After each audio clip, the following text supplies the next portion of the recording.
nous avons trois relations.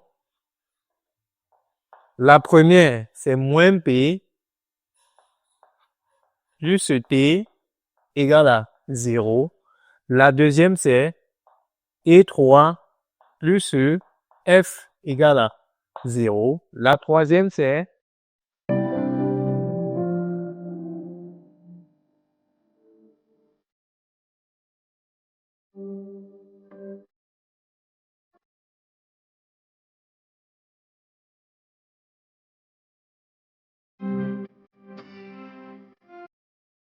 moins T1 fois R plus T2 fois R égale à 0. Donc ça, c'était la première, la deuxième et ici la troisième.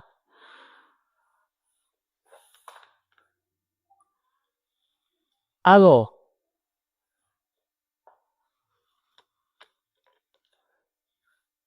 nous allons donc voir à partir de ces trois relations-là, qu'est-ce que nous pouvons faire pour pouvoir exprimer certaines forces. Si je veux bien réécrire ce système-ci, j'aurais exactement T égale à, c'est-à-dire égale à mg, T3 égale à F, il y a un moins ici, désolé, excusez, T3 égale à F, T1 égale à T2.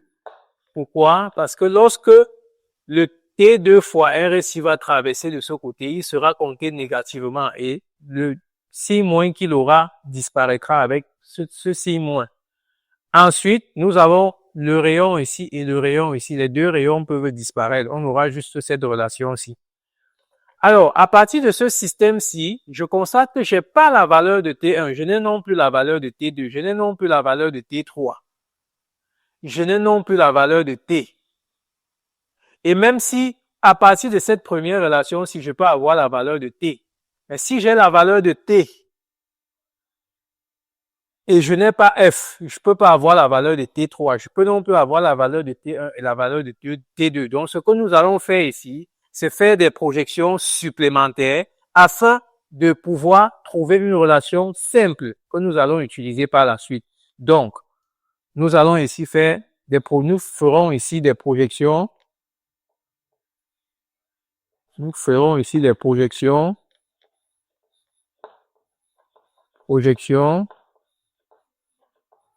supplémentaires.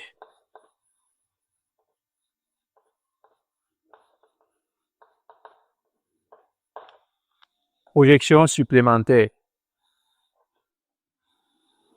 Alors, quelle projection supplémentaire je peux faire ici? Comme projection supplémentaire, je viens de ce côté-ci, je considère juste ce fil-ci. Je considère juste ce fil-ci. Et lorsque je vais considérer juste ce fil-ci, je constate que sur ce fil-ci, il y a deux forces qui sont représentées sur ce fil-là. Et deux forces qui ont la même direction, mais en sens, ils sont opposés. Elles sont opposées. Ce que je fais donc ici, c'est que je sors juste un léger repère là, et j'applique la condition d'équilibre entre T1 et T, afin d'avoir une relation entre T1 et T. Je ne sais pas si on se comprend là. Je dis, pour faire des projections supplémentaires, je viendrai ici, où je vois T1 et T2. Je vais donc considérer juste le fil qui lie T1 et T2. Et une fois que j'ai considéré ce fil-là, je vais ressortir mon repère à ce niveau-ci, c'est-à-dire j'aurai un repère comme ça. J'aurai un repère comme ça. Et la verticale comme ça. Lorsque j'ai donc sorti ce repère-là, le constat que je fais, c'est que lorsque je sors mon repère, le bon sens du repère, c'est montant.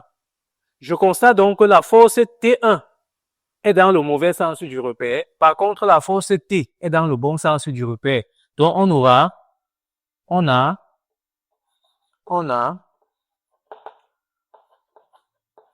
T en vecteur plus T1 égale au vecteur nul. Cela entraîne à dire qu'on aura T moins T1 égale à 0. Cela entraîne à dire qu'on a T1 égale à T. Voilà donc, je vais appeler ici relation supplémentaire, cette relation supplémentaire, relation 4. Vous voyez donc que, à partir d'ici, j'ai déjà une relation entre T1 et T. Il me faut donc maintenant trouver une relation entre T2 et T3, parce que T2 et T3 sont aussi sur le fil. Je considère donc aussi ce fil-ci. En considérant ce fil-ci, on peut constater que, en ressortant le repère ici,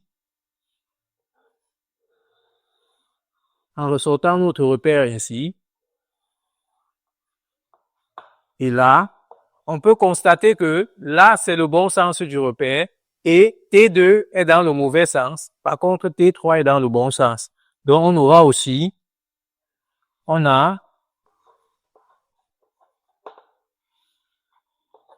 T2 plus T3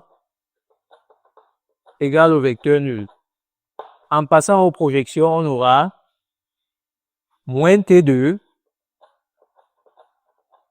plus T3 égale à 0. Cela entraîne à dire qu'on aura T2 égale à T3. J'appelle ça relation 5. Alors, quel est le constat qu'on fait? Le constat qu'on fait ici,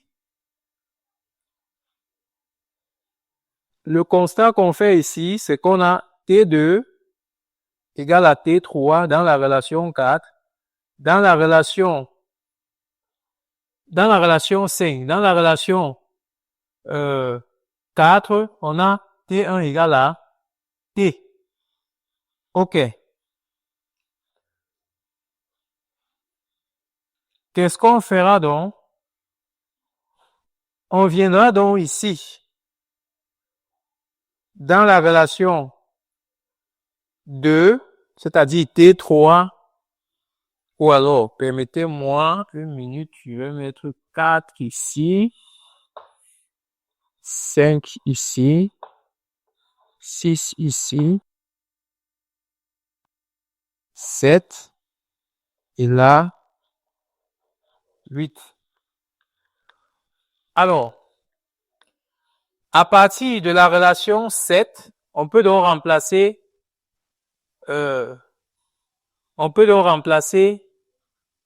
7 dans 2. On peut remplacer 7 dans 2, 7 dans 6. En remplaçant 7 dans 6, on trouvera que T est égal à T2. Remplaçons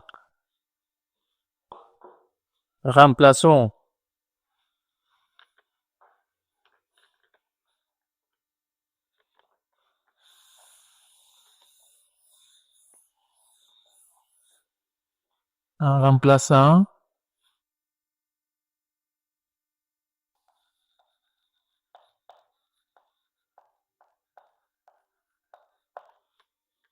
la relation 7 dans 6, remplaçons 7 dans 6, on aura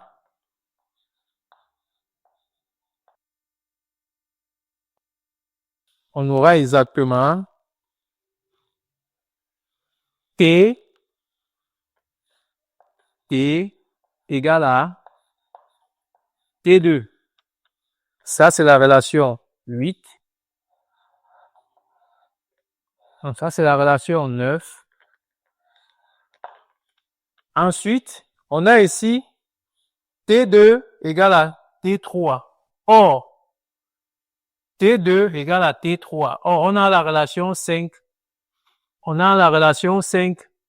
T3 égale à F. Donc, on va remplacer 8 dans 5. Remplaçons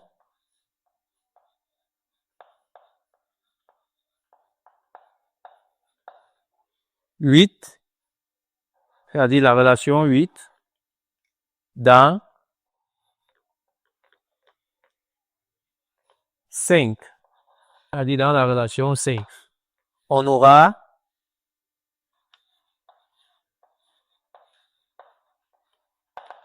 8 dans 5, on a ici T3 égale à T2, on aura T2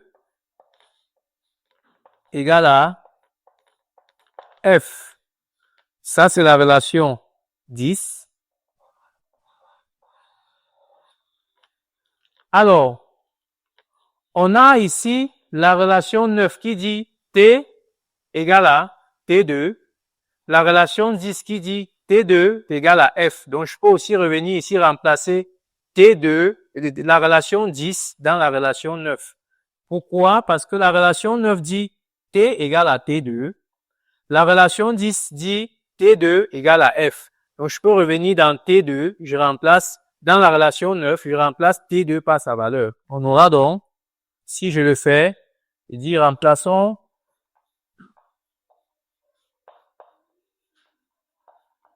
remplaçons 10 dans 9. On aura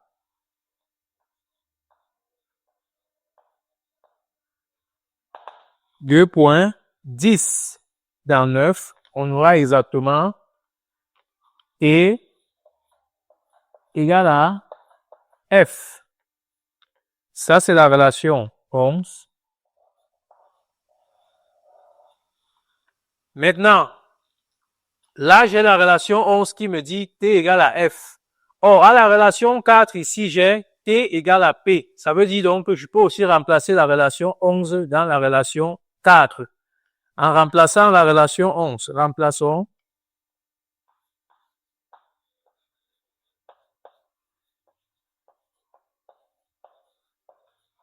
la relation 11 dans 4.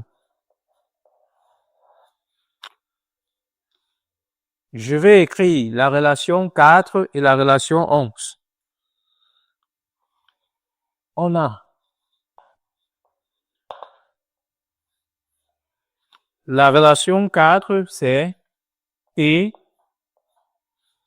ou alors, je n'ai pas besoin, il suffira juste de vous référer ici. Voilà la relation 4 et voilà la relation 11.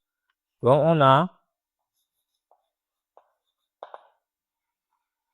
S égale à P qui est égal à mg.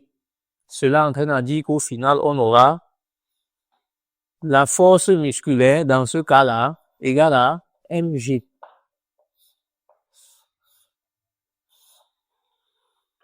Donc, dans le cas de cet exercice, de cet exemple, si on m'avait demandé de calculer, de trouver l'intensité de la force musculaire, je devrais tout simplement dire que l'intensité de la force musculaire est simplement égale au poids du solide S. Puisque après démonstration, c'est exactement ce que nous avons. Donc, voilà un exemple d'application de la condition d'équilibre d'un solide animé d'un mouvement de translation et d'un solide animé d'un mouvement de rotation. Nous avons appliqué cette double condition-là et nous sommes arrivés à ce résultat. Nous prendrons maintenant un dernier exemple qui est celui d'un truelle.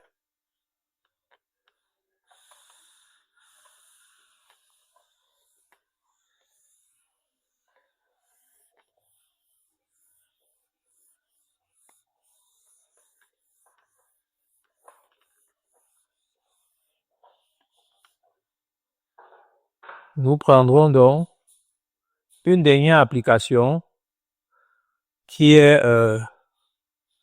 l'application B, équilibre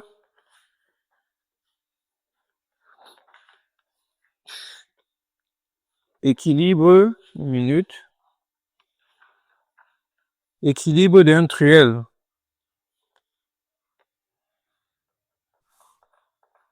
Équilibre d'un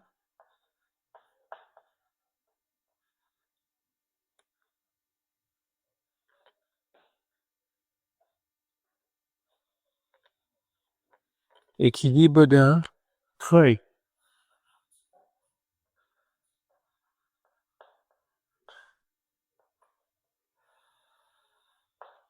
Et nous allons représenter le truel. Le voici.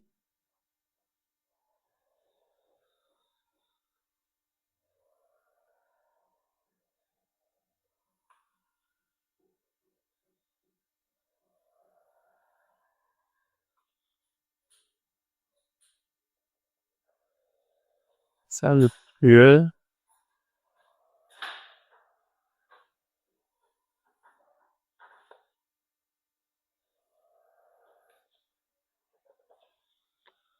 Et ici, c'est le centre de gravité.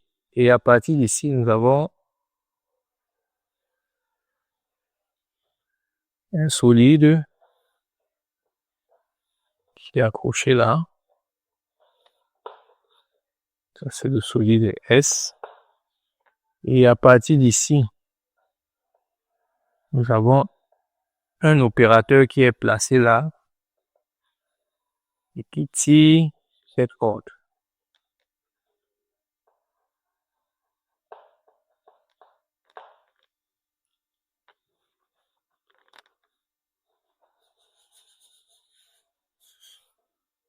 Donc, nous avons ici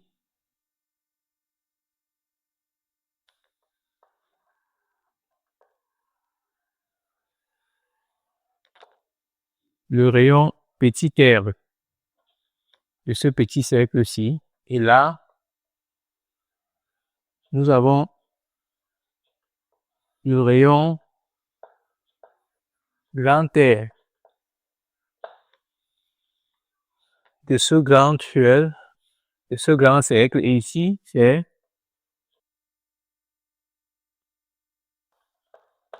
rotation. Alors, nous allons étudier aussi l'équilibre de ce système. Notre système ici est constitué, nous dirons ici,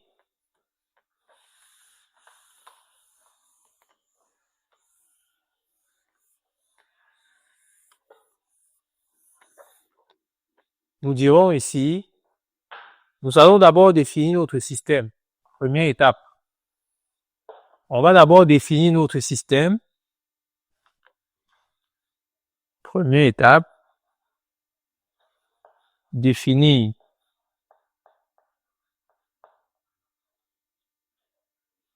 notre système.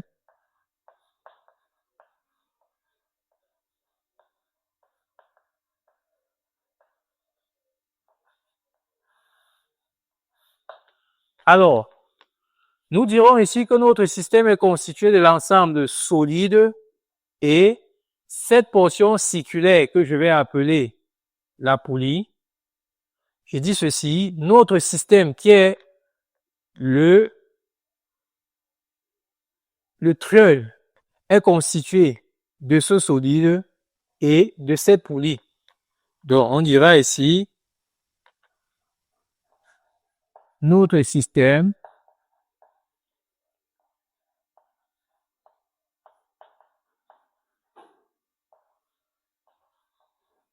est constitué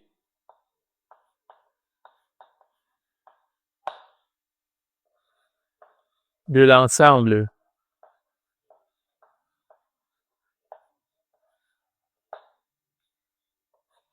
solide S et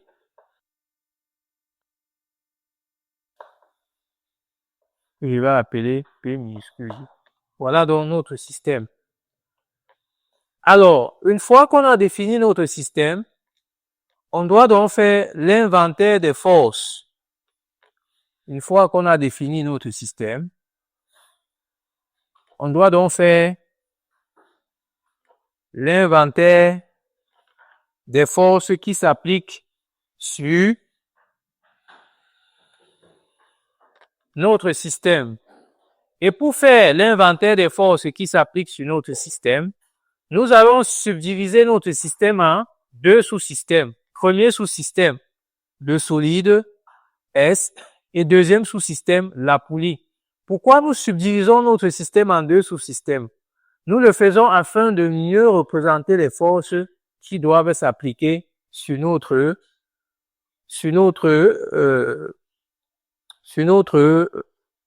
système. Donc, qu'est-ce que je dis ici? Inventaire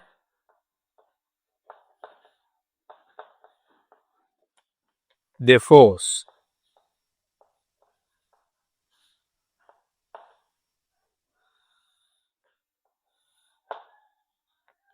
Pour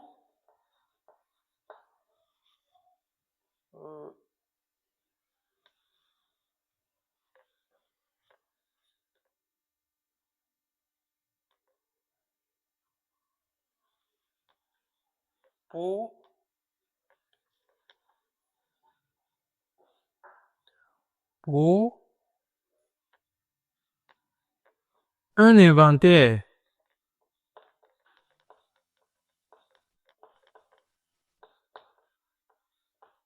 réussi,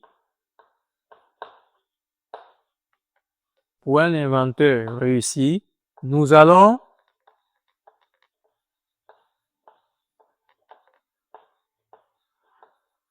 subdiviser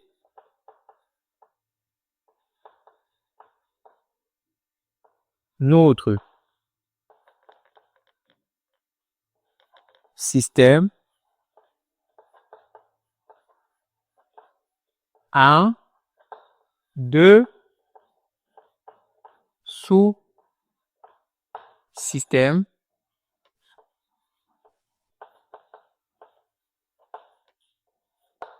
afin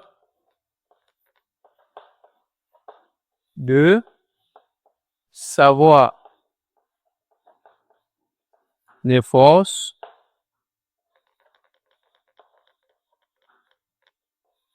qui s'appliquent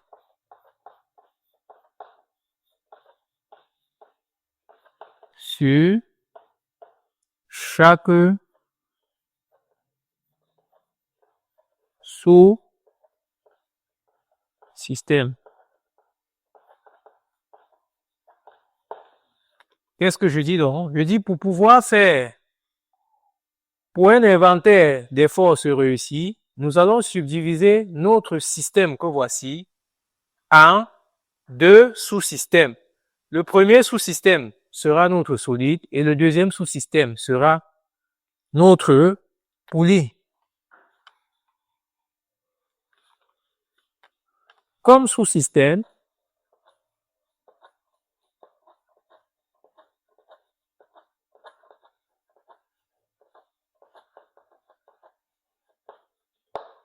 nous avons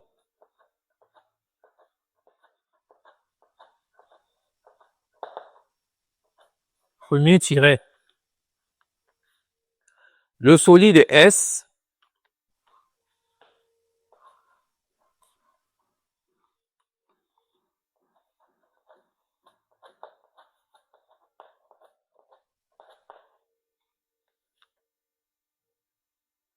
ensuite la poulie.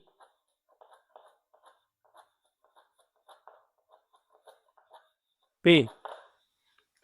Voilà donc mes différents sous-systèmes. Je vais donc voir, nous allons donc ensemble voir quelles sont les forces qui s'appliquent sur chacun des sous-systèmes.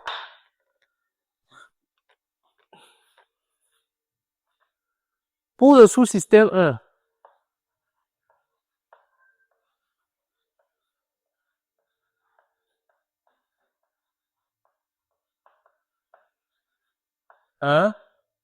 qui est le solide. Pour le sous-système 1, qui est le solide, comme force qui s'applique sur le solide, nous avons d'abord le poids du solide, ensuite la tension du fil. On a le poids du solide,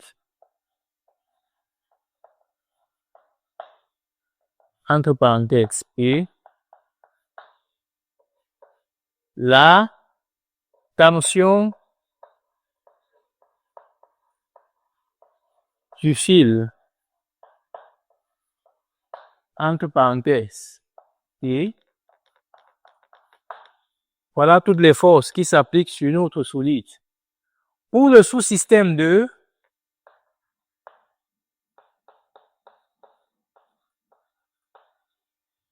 pour le sous-système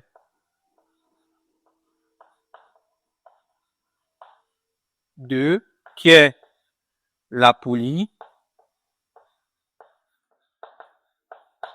on a comme force le poids de la poulie, on a le poids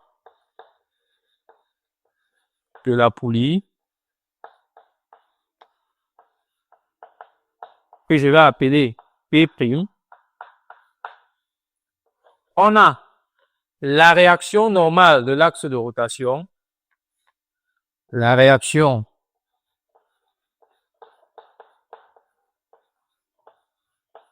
normale de l'axe de rotation,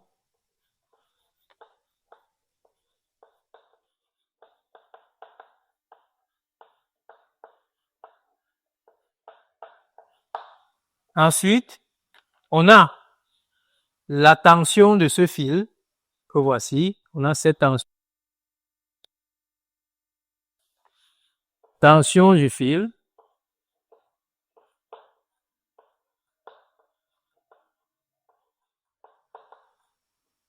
que j'appelle T1. Ensuite, il y a bien quelqu'un qui est placé là et qui tire la poulie vers le bas. C'est-à-dire, on a quelqu'un qui est placé là et qui tire la poulie vers le bas. Donc, nous allons appeler la force qui est appliquée ici la force musculaire. Donc, on a la force musculaire que j'appelle grand F. Alors, une fois donc on a énuméré les forces qui s'appliquent sur chacun des sous-systèmes, nous allons donc les représenter. Donc, un autre tiret, représentation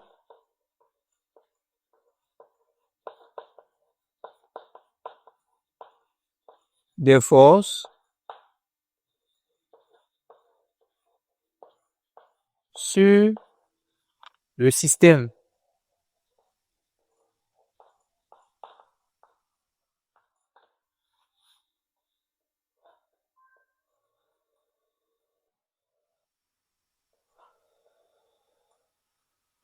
Représentation des forces sur le système. Comme première force, nous avons le poids du solide, que voici.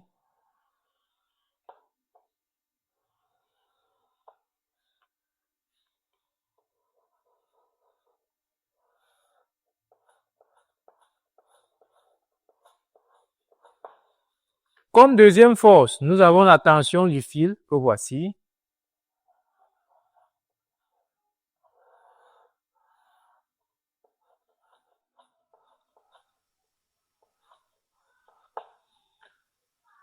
Comme troisième force, nous avons le poids de la poulie, que voici.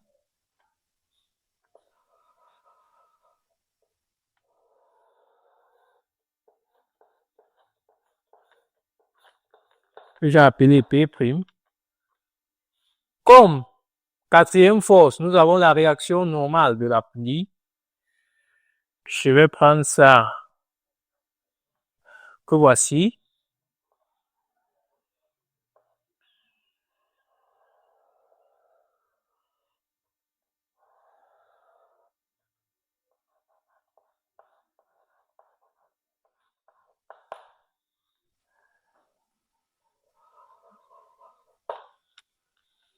Comme cinquième force, nous avons la tension du fil T1 que voici.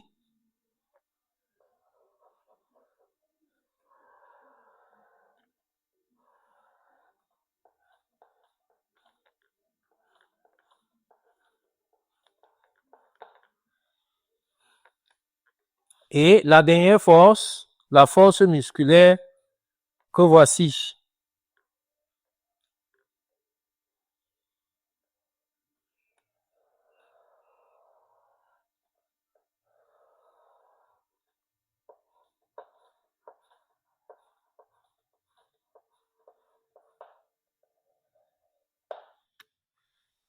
Alors, voilà donc ainsi nos forces inventoriées représentées sur notre système. Nous allons donc passer à la condition d'équilibre.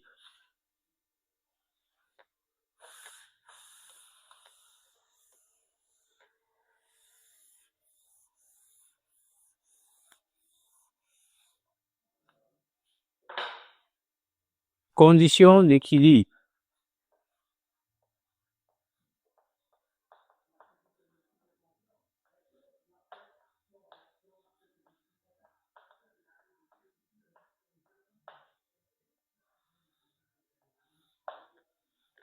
Alors, pour cette condition d'équilibre, nous allons appliquer pour chaque sous-système, nous allons écrire la condition d'équilibre qui lui est appropriée. Alors, pour le solide, ce solide-ci, lorsque je suis placé là et que je tire sur le fil, je constate que ce solide S effectue plutôt un mouvement de translation. Donc, pour ce solide, nous allons appliquer la somme des travaux des forces extérieures égale à 0. Donc, pour le sous-système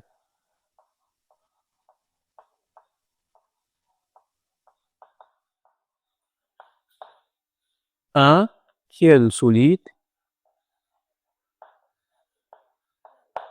on a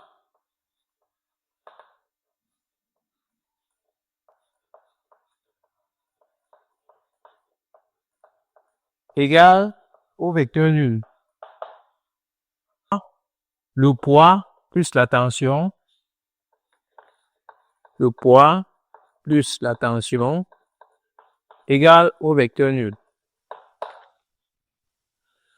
Pour le sous-système 2, qui est la poulie, notre poulie est en train de roter, par conséquent, c'est la somme des moments qu'on doit appliquer. Pour le sous-système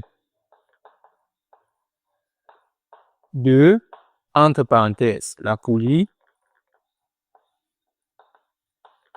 on a somme des moments par rapport à l'axe de rotation des forces extérieures qui lui sont appliquées égale au vecteur nul. Cela entraîne à dire qu'on aura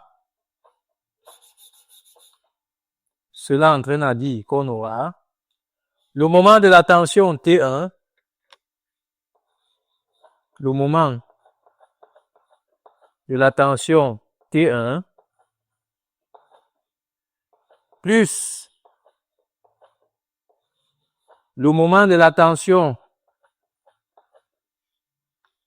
plus le moment du poids E'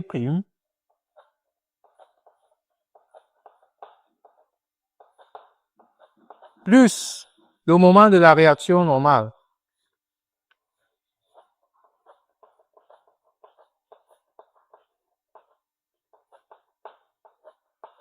Plus le moment de F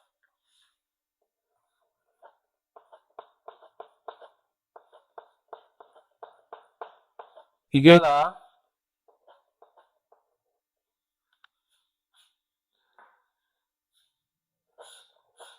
égale à 0. Alors, une fois donc qu'on a écrit la condition d'équilibre, nous allons passer à la projection.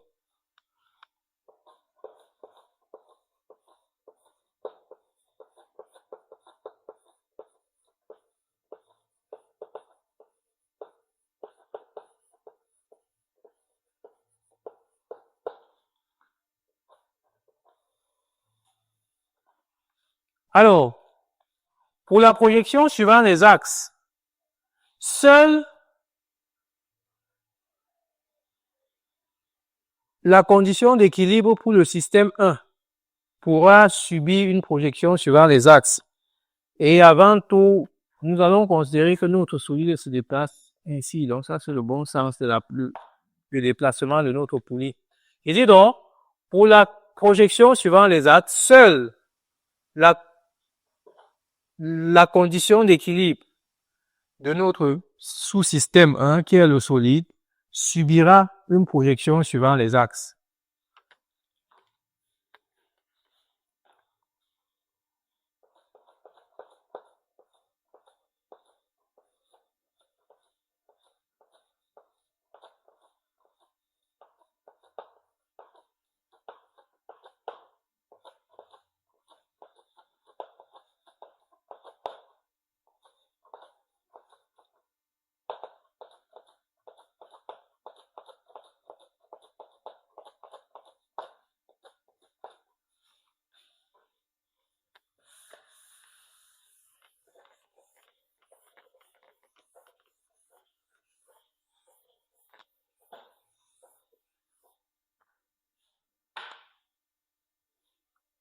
Alors, lorsqu'on essaie de faire une projection de ces deux forces suivant l'axe, on constate que le poids T, la tension T est dans le bon sens, or le poids est dans le mauvais sens.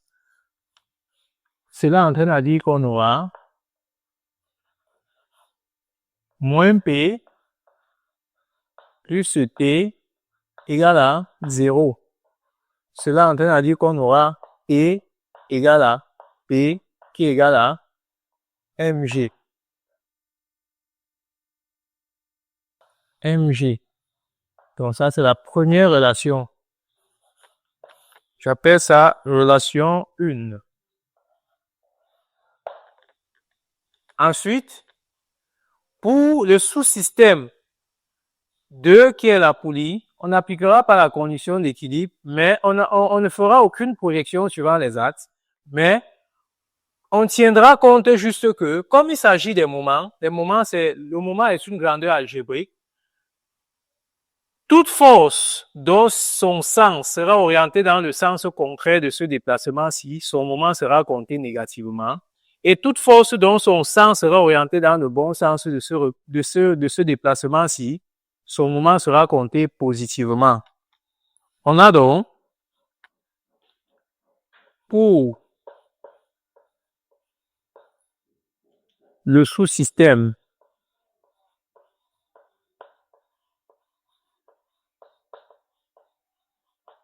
de qui est la poulie, on a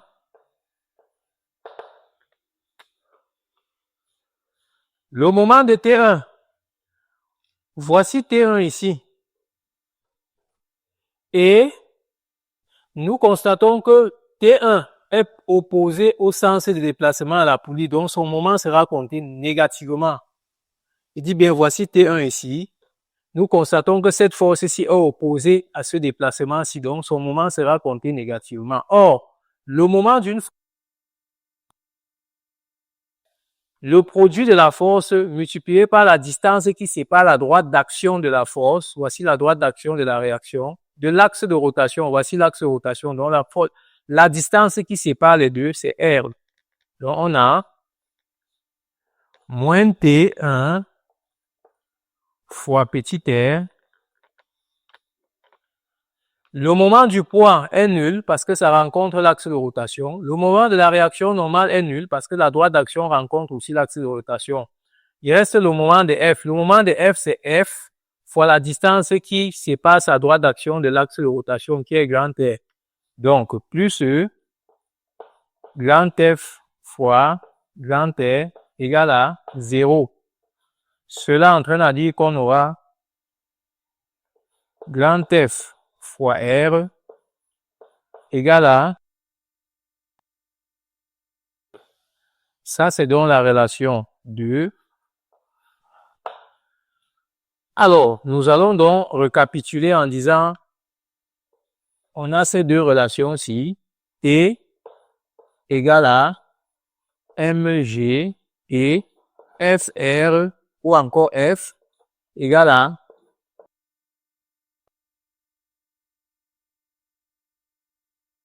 appelle ça 3 la 4.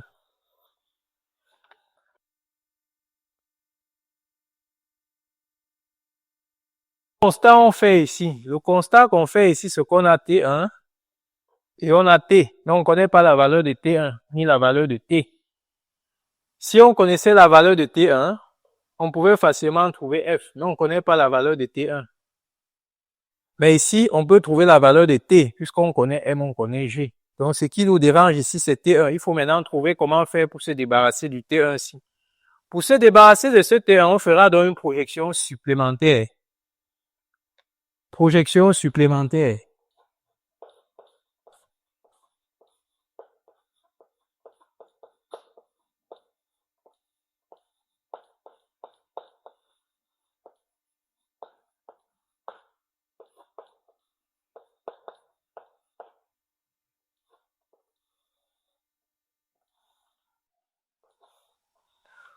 La projection supplémentaire que nous allons faire ici, c'est, nous allons juste considérer le fil qui est là. Nous considérons le fil qui est là, et nous constatons que sur ce fil-là, il y a deux forces qui sont représentées, T et T1. Nous allons représenter donc ici un simple repère, comme ça. Et comme ça, qui nous permettra de projeter ces deux forces-là. Et donc, à ce fil-là, on écrira la condition d'équilibre. On a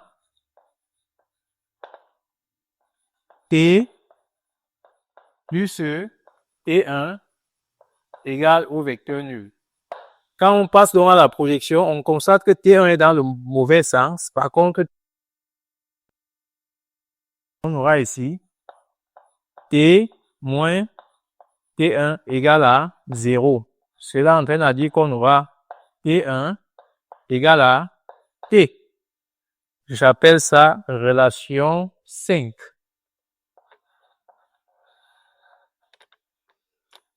Alors, si T1 égale à T, or, d'après 3, T égale à mg, on peut donc remplacer 3 dans 5. Remplaçons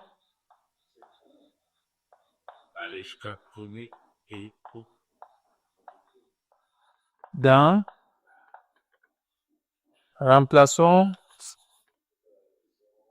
3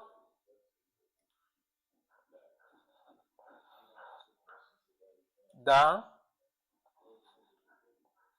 5. On aura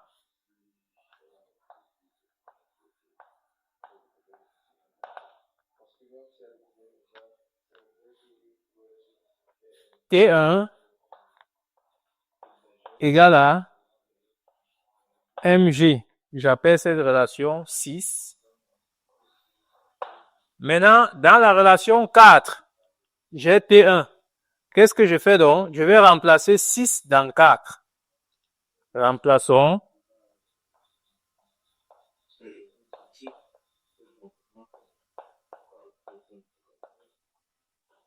Six dans